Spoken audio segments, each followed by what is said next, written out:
Welcome to the Layman Seminary. Today we're going to be continuing the series on short answers about dispensationalism. And in a sense, this is a review for the people that have already watched the dispensationalism videos, but it's also a preview if you're new to it, or an overview of what you can go in and study things further.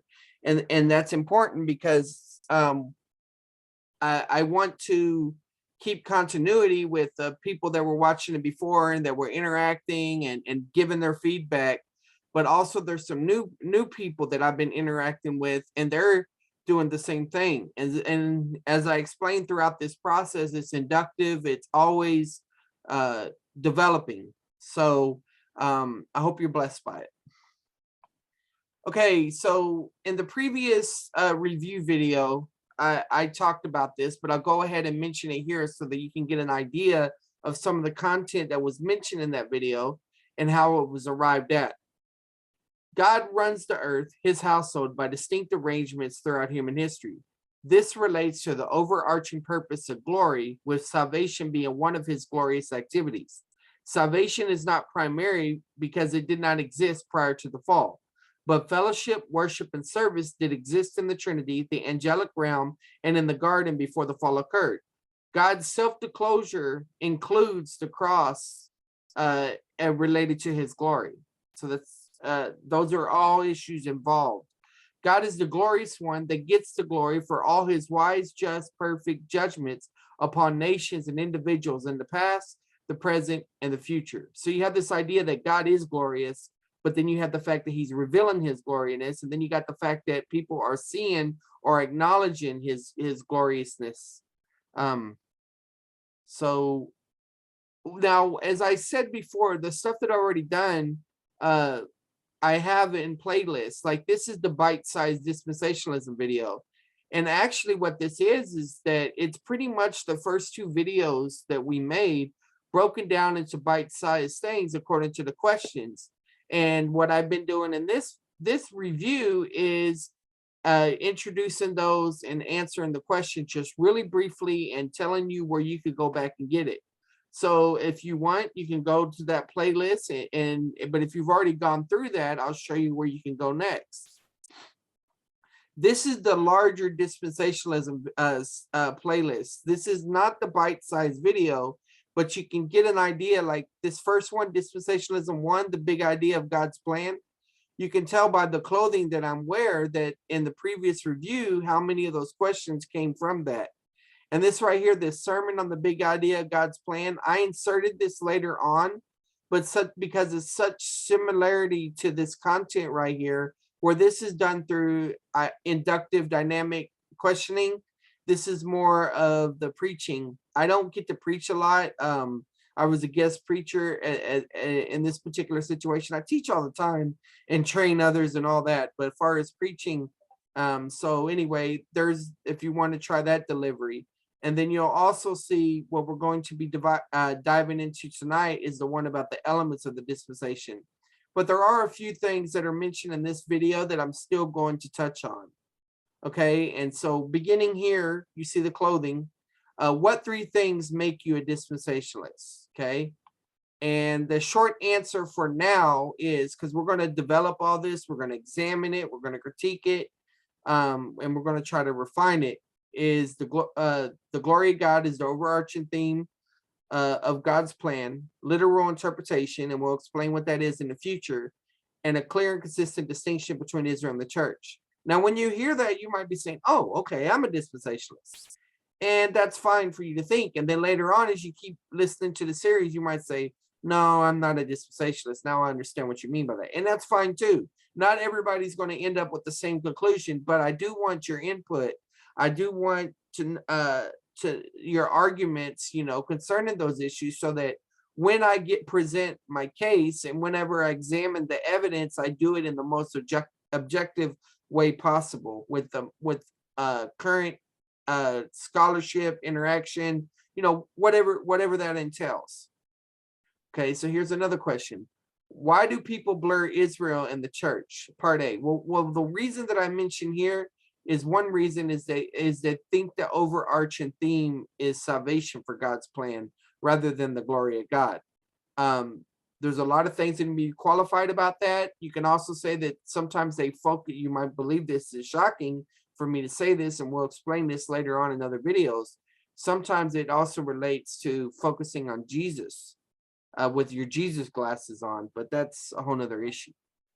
How does God gloriously reveal himself? Clearly, he's a clear communicator. He's not trying to play games. How do covenants show God's glory?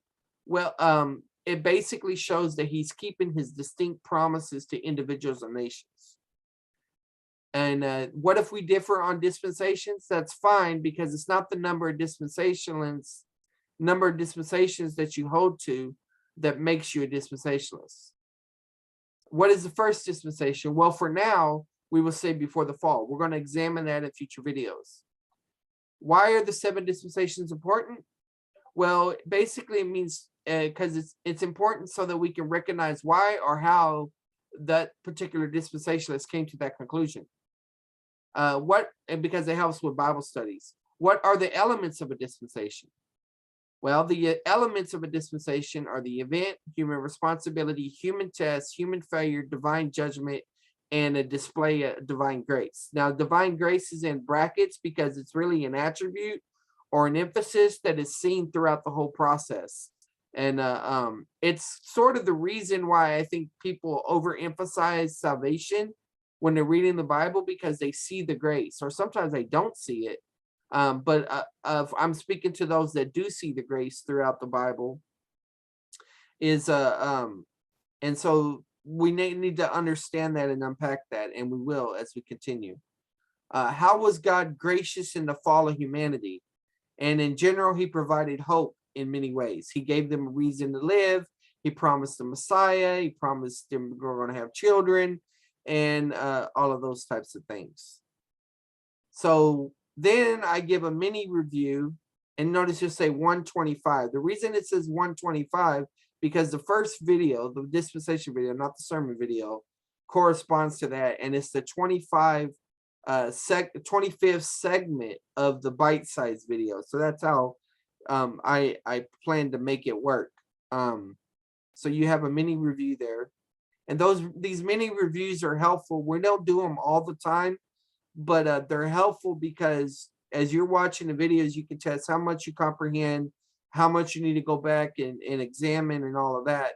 And basically, because my wife is English as second language student, being Filipina, it kind of slows me down and makes me think and makes me try to be a more clear communicator. I mean, her mind is sharp. She's wise, smarter than me in a lot of areas. But the language barrier and the patience that's involved there in the process, and what that allows for the audience is that she's the guinea pig. She's the one in the hot seat. And you'll see this from my other videos wherever I'm studying with somebody and I'm asking them questions. But the idea is so that the audience can learn the process, but they're not in the hot seat. Now, there may be a time when you feel like, okay, I'm ready to join in the process or whatever. And if that's so, I have some people that have completed a certain series and they come and they join us in this, and that's always possible. But the idea is to take the pressure off, but to keep true to the mission statement of the Layman Seminary, which is teaching Christians how to study and share their Bible with others. So that allows you to learn in a no pressure type way. Okay. So going back to this, based on what we just said, I'll read it again. God runs the earth, his household, by distinct arrangements throughout human history. This relates to the overarching purpose of glory, with salvation being one of his glorious activities. Salvation is not primary because it did not exist prior to the fall. But fellowship, worship, and service did exist in the Trinity, the angelic realm, and in the garden before the fall occurred. God's self-disclosure includes the cross and as his part of his glory. God is the glorious one that gets the glory for all his wise, just, perfect judgments upon nations and individuals in the past, present, and future. And this is where we're adding the new stuff. For now, we can say you are a dispensationalist if you view the glory of God as the overarching theme, supposed to be theme, of God's plan, and arrive at a clear and consistent distinction between Israel and the church through literal interpretation. If one mistakes salvation as the overarching theme, he is more likely to blur this distinction. And also, I mentioned about the Jesus glasses. So let me see right here. Yeah, this keeps on going on. God clearly reveals himself as the glorious one through communicating clearly by his covenants, which show he is faithful to his distinct promises. It is fine if a person differs on the number of dispensations, but it's important to know how some people arrive at 7 dispensations for Bible study purposes. The elements of a dispensation is also important to keep in mind, especially emphasizing his graciousness.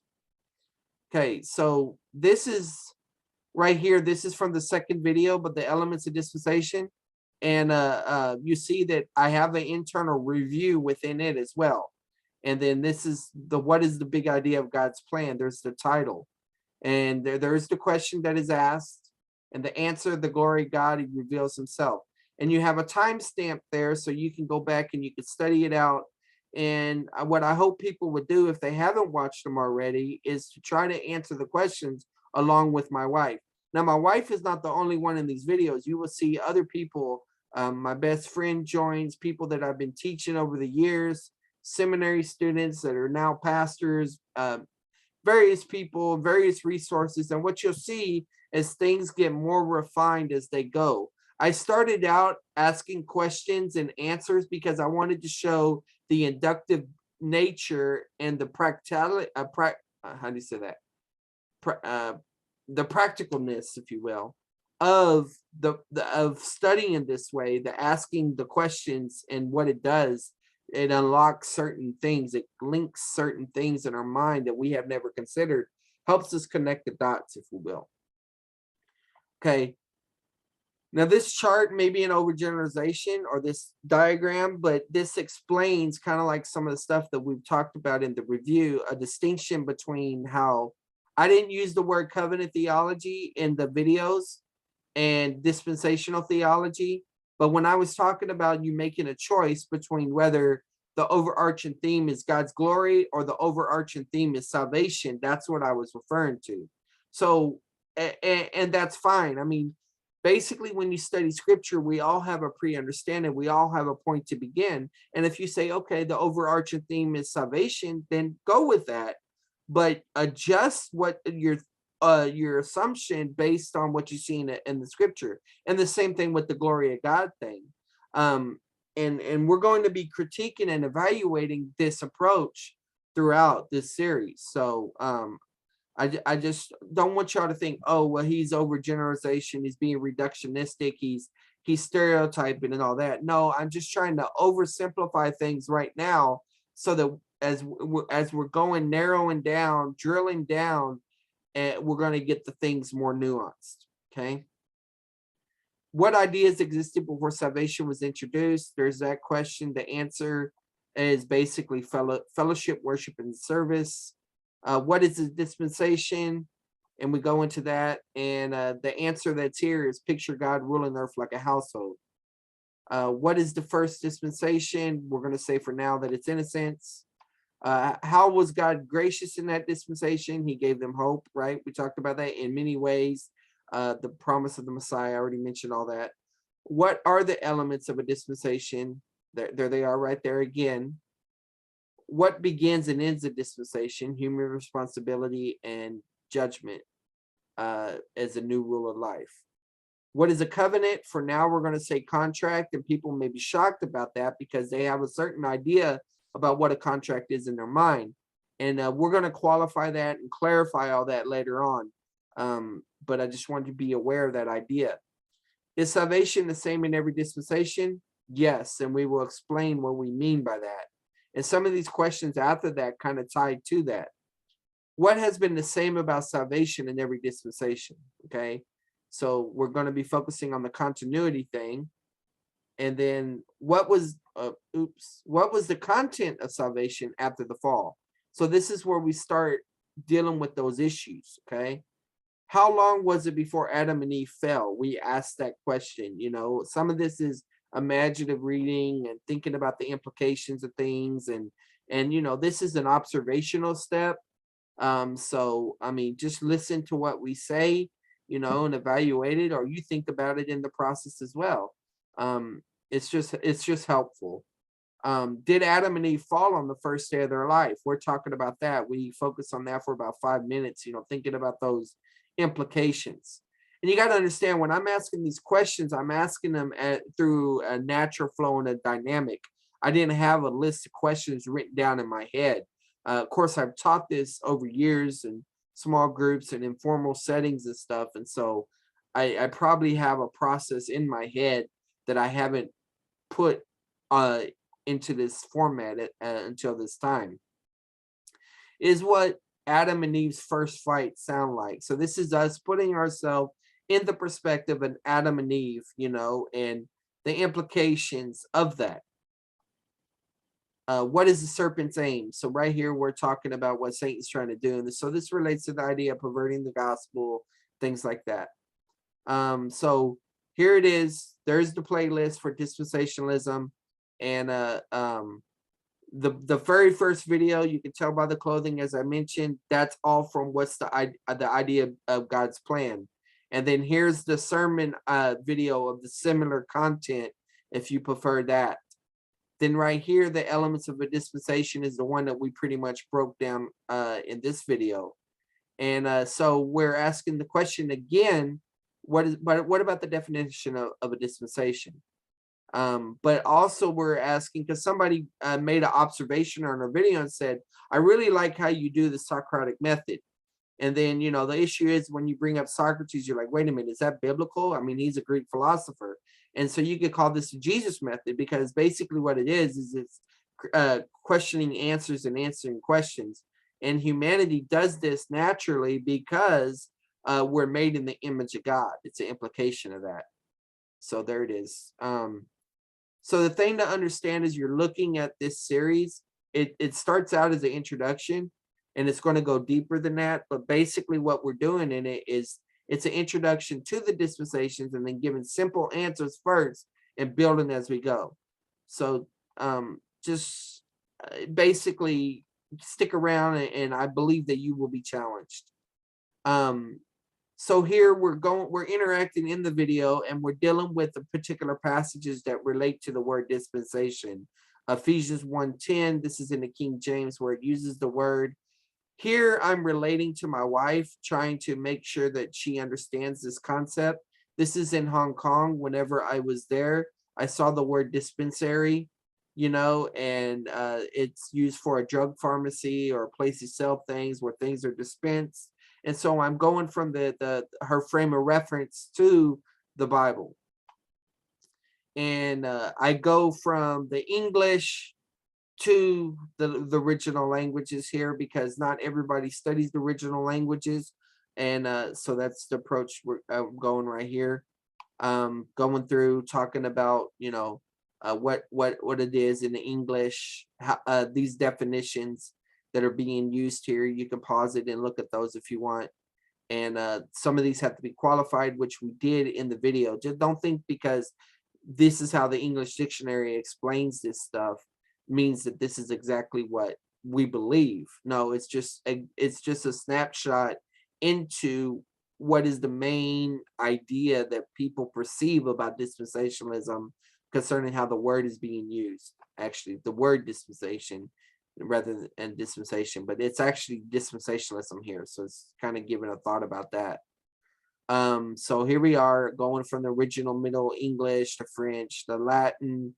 Now here's the actual Latin citation from Ephesians 1:10, so that you can see the word dispensation there.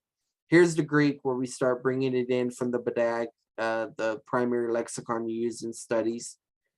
Going in through here like this, talking about the papyri, where it occurs, Moulton and Milligan, the vocabulary, New Testament Greek, and all of that. Now this right here, this is, I surprised my wife in this, because she gave me a pamphlet, a PDF pamphlet describing about the responsibilities or guides for her employment as a domestic worker, DH or whatever. domestic housekeeper, because that's what she's doing currently in Hong Kong. And it relates so much to the idea of dispensation. I was pulling again from her firm of reference to understand this concept. Then I quote Ryrie here, and we quote Ryrie, we interact with Ryrie's dispensationalism, but we're not just staying there. We're moving beyond that. If we find something better biblically, or that someone else has found biblically that they've articulated, because every book, every piece of paper, even this video, it's a product of time, and so we always want to constantly be refreshing, revising, clarifying, refining, whatever term you want to use to do that, keep things fresh and keep going back to the text inductively. All right, so in Luke chapter 6 is talking about the manager idea, and this is the word for okanoma. This is the noun form for that, or the person type, and he's talking about giving an account here. I'm going kind of fast, but right here, Paul's talking about how he's been given a stewardship, same word idea, and he's talking about being held accountable. And in Galatians, it makes a distinction between being underneath the law until a certain point in time. So while a dispensation is not a point in time or not a time period, it occurs during a time period. And we've talked about that in other videos, and we'll talk about it in the future in the other summaries and stuff. In Ephesians 3, the word stewardship or dispensation is used for the church age. In Ephesians 1, it's used for the millennium. I'm premillennial. Keep that in mind. Colossians 1, it's describing, just as Ephesians 3 did, that it's a mystery. And this is introducing the idea that a mystery did not exist. It was not revealed. It was hidden in God in past ages and generations. Ephesians 3:9, once again, here's the word that's translated as administration is dispensation. And then it has the connection with the word ages there. Like I said, they're distinct, but they're overlapping in certain contexts. And so Ryrie makes this statement. He says, the Bible does name two dispensations, talking about the church age and the millennial kingdom. And the Bible is using it in the same way that dispensationalists do. That's his assertion. And we'll continually evaluate that throughout the series. So this is Ryrie's definition of, well, he's coming to that. This is more of a description of a dispensation. Then he's going to narrow it down to his definition. So he's talking about all of that. And then here's his definition of a dispensation. A dispensation is a distinguishable economy in the outworking of God's purpose. And of course, he believes the outworking of God's purpose relates to the overarching theme of God's glory and how God gets the glory by what he does and how he reveals himself, that type of language there.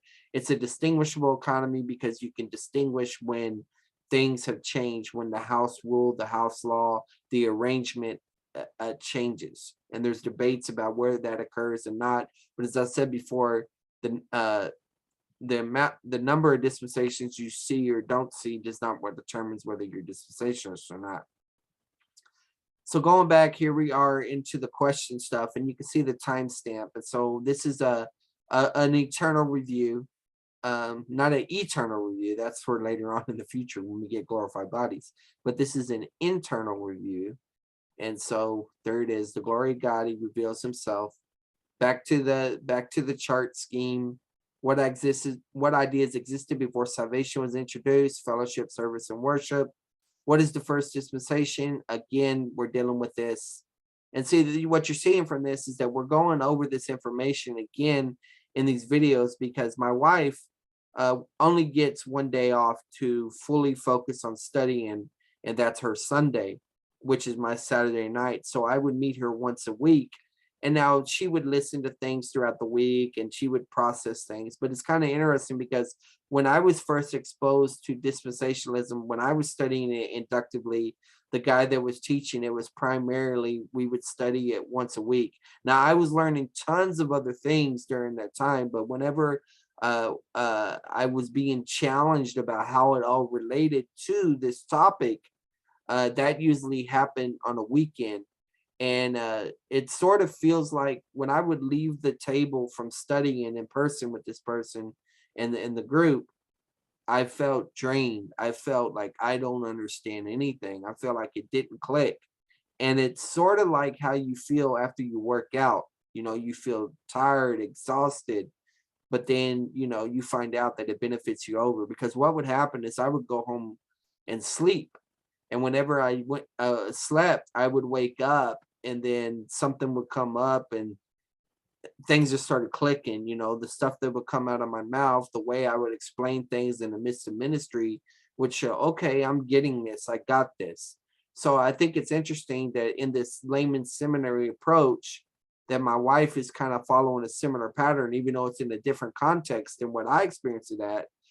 The processing is still going to that. And so my hope is that when people are watching these videos, I don't expect you to watch one a week or something like that, but it helps slow down the process, so that if you want to go in and just get a one fell swoop, and get a summary of what the content is, and that's fine. Maybe you just want to look at the answer video and see what my conclusions are, and then determine whether you agree or not and dismiss me.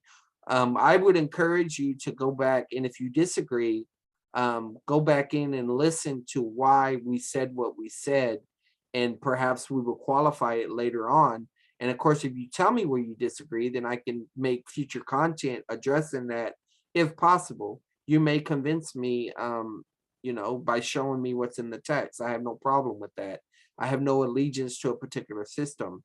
The goal is to be inductive and exegetical, using the hermeneutical spiral for those out there that know what those terms are, which later on we will introduce in the series. Let me put it this way, we already have introduced them. I just haven't introduced them in the summary series that we're doing right now. Okay, so how was God gracious in this dispensation? In many ways. What are the elements? There's that question again. What begins? There's that question again. And then what is a covenant? And so there's that term. And then at the end of that particular video, I'm asking her, is there anything else you thought, anything like that? And that's it. So if you were blessed by this video, then subscribe if you haven't already. Share this with others. Hit the bell if you want notification. Give us a thumbs up. And most of all, keep this ministry in prayer. God bless.